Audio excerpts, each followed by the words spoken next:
الحمد لله وحده والصلاة والسلام على من لا نبي بعده اللهم صل على سيدنا محمد النبي المليح صاحب المقام الأعلى واللسان الفصيح.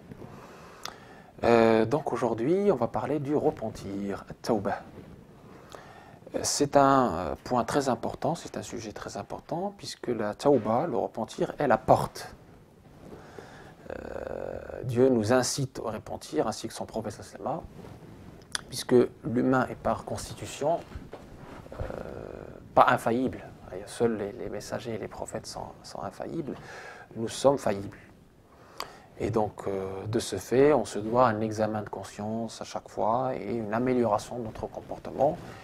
Bien évidemment, ne jamais désespérer de la miséricorde de Dieu, de sa grâce, de son pardon. Désespérer de la miséricorde de Dieu étant un grave péché. Et on ne doit pas non plus, on ne doit pas non plus se dire ah ben tiens je fais tout ce que je veux, Dieu est... Non, il faut être entre le croyant doit osciller entre la crainte et l'espoir. Très important cet équilibre. Eh bien, Dieu nous dit dans le Coran, dans plusieurs versets, il nous incite à se repentir. Et repentez-vous tous, ô qui croyez à Dieu, si vous voulez le succès. Et dans un autre verset, إنما التوبة على الله للذين يعملون السوء بجهالة ثم يتوبون من قريب فأولئك أتوب عليهم. Et donc pour traduire le verset, le repentir est pour ceux qui font une erreur ou un péché et qui se repentissent sans attendre. Et cela, je leur pardonnerai. وليست التوبة للذين يعملون السيئات حتى إذا جاء أحدهم الموت قال إني تبت الآن ولا الذين يموتون وهم كفار. Et le repentir n'est pas destiné à ceux qui, donc arrivés à l'agonie, disent ah bah tiens maintenant je me repens. Parce qu'à l'agonie c'est fini. Ou bien ceux qui meurent en état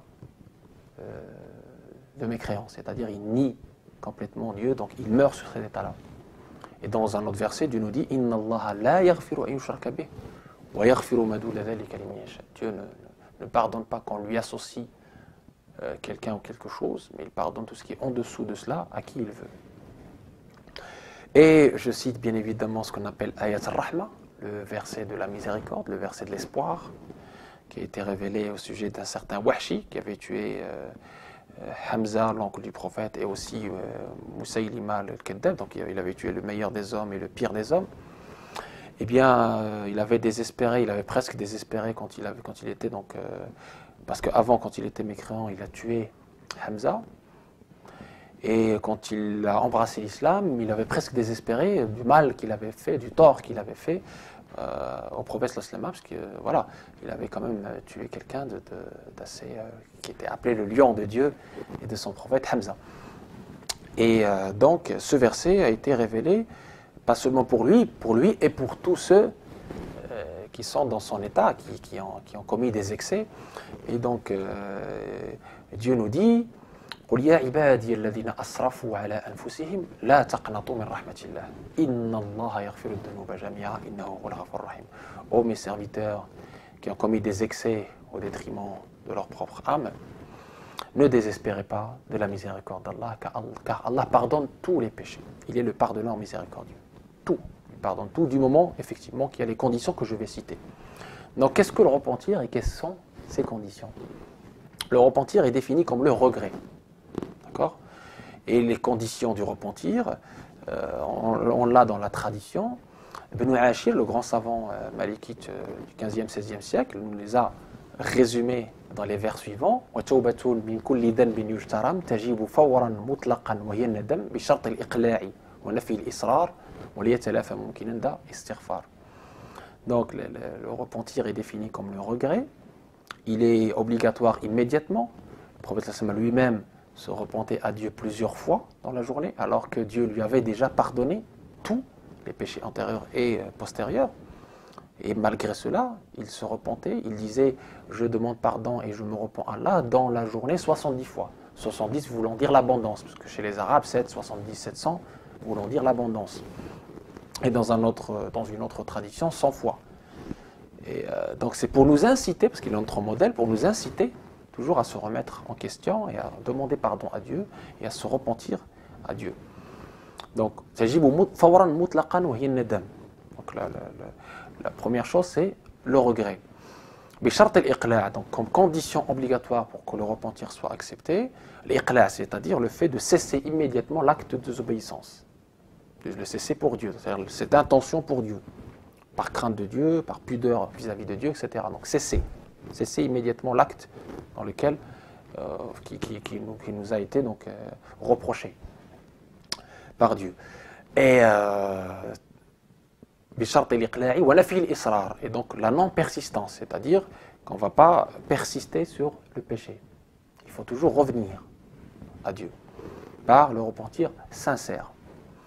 Et quand le péché concerne autrui, là effectivement c'est plus grave, et il y a une troisième condition, c'est de rendre ce qui a été dérobé, par exemple s'il s'agit de vol, ou de demander pardon à la personne s'il s'agit, si vous l'avez blessé ou des choses comme ça. C'est très important. Sauf si cela va causer un mal plus grand. Là, c'est autre chose. Mais dans tous les cas, en toute rigueur, la règle, c'est effectivement déjà de régler le problème avec la personne avant que vous le réglez, avant que vous devriez le régler là-haut, chez Dieu, au jour du jugement, où il n'y aura pas d'argent, ni d'or, ni rien du tout, où vous aurez à le régler de vos propres bonnes actions. D'accord? C'est très important. Et donc, et le repentir est une condition de perfection, et non pas d'obligation. Et bien évidemment, Dieu nous dit dans le Coran de procéder autant de bonnes actions pour effacer les mauvaises actions. Innal hasanati yudhibna as-sayyi'at. Donc c'est très important donc d'être dans cet espoir et de s'améliorer, de ne pas être sur la persistance dans les péchés et de se dire qu'il n'y a pas de péché qui puisse nous désespérer du retour à Dieu. Puisque Dieu nous dit, à travers le récit prophétique, qu'il tend ses mains, et là les mains c'est symbolique bien évidemment, ça veut dire la grâce, ça veut dire la miséricorde, ça veut dire le pardon. Il tend ses mains le jour pour que le pécheur de la nuit revienne à lui, et il tend ses mains la nuit pour que le pécheur du jour revienne à lui. Et que Dieu est très heureux justement de celui qui se repent à lui. Et que si on ne faisait aucune erreur, Dieu créera une autre communauté qui fera l'erreur juste pour revenir à lui, pour le supplier, pour qu'il entende nos supplications, parce que Dieu aime ceux qui se repentissent. Inna Allah yuhibbu tawwabina wa yuhibbu al-mutatahhirin. Dieu nous dit dans le Coran, Dieu aime ceux qui se repentissent à lui et ceux qui se purifient. Donc, tubu illahi jami'an ayyuhal mu'minuna la'allakum tuflihun. Et on aimerait dire que Dieu nous enveloppe de sa miséricorde et de sa grâce, et qu'il nous donne son amour et l'amour de ses messagers. Hubbu Taha khayru zadi wa murami wa muradi li bil hadi salahun wa lahu indi ayadi wa li qalbi min hawahu law'atun man'atul qadi. On espère que cet amour nous donnera des ailes pour arriver à lui sans reproche et mériter le paradis sans jugement. Il faut distinguer en outre les grands péchés des petits péchés. Les grands péchés nécessitent le repentir, tauba. Les petits péchés seront pardonnés par la prière, par le jeûne, etc. et par le fait de ne pas commettre les grands péchés.